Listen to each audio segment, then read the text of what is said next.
Doctor Vikatan, நாட்டு மருந்து கடைகளில் புதினா உப்பு, ஓம உப்பு என்று விற்கிறார்கள்.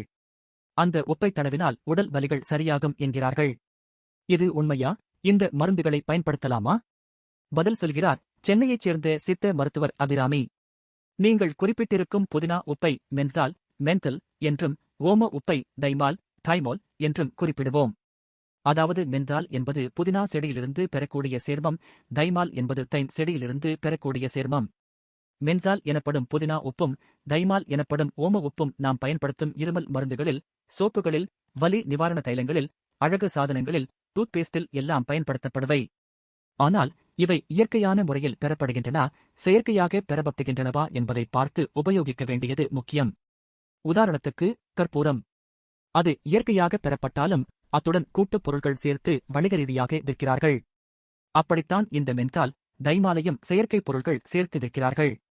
இயற்கையான பொருள்களுக்கு இருக்கும் மருத்துவ குணங்கள் செயற்கையான பொருள்களுக்கு இருக்கும் என்று சொல்ல முடியாது என்பதால் இவற்றின் இயற்கை தன்மையில் கவனம் வேண்டும். நாட்டு மருந்து கடைகளில் பரவலாக கிடைப்பதால் மக்கள் நேரடியாக அவற்றை வாங்கி பயன்படுத்துகிறார்கள். அப்படி அவர்கள் பயன்படுத்தும் பல பொருள்களும் இயற்கையானவையா, செயற்கையானவையா என அவர்களால் வித்தியாசப்படுத்தி பார்க்க முடியாது. மென்தால், தைமால் இரண்டும் பார்ப்பதற்கு பச்சை கற்பூரம் போன்று இருக்கும். அத்துடன் பூங்கற்பூரமும் சேர்க்கப்படும். பூங்கற்பூரம் என்பது இயற்கையாக கிடைக்கக்கூடியது, மருத்துவத்தில் பயன்படுத்தக்கூடியது. வில்லைகள் போல இல்லாமல் ஒழுங்கற்ற வடிவில் இருக்கும். இந்த மூன்றையும் வாங்கி சம அளவு எடுத்து சுத்தமான கண்ணாடி பாட்டிலில் போட்டு காற்று புகாமல் மூடி வைக்க வேண்டும்.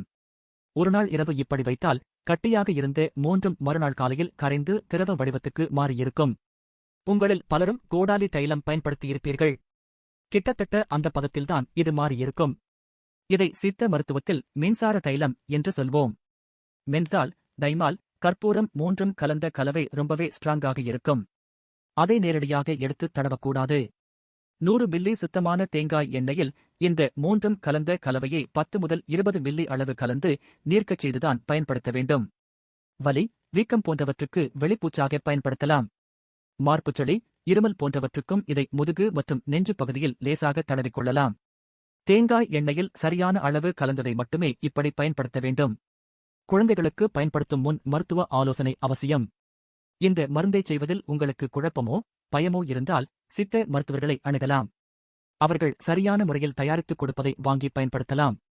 கைவைத்தியம்தானே என்ற எண்ணத்தில் நீங்களாகவே கன்னாபின்னா காம்பினேஷனில் தயாரிப்பதோ, அளவு தெரியாமல் உபயோகிப்பதோ விபரீத விளைவுகளை ஏற்படுத்தலாம் என்பதால் எச்சரிக்கை அவசியம்.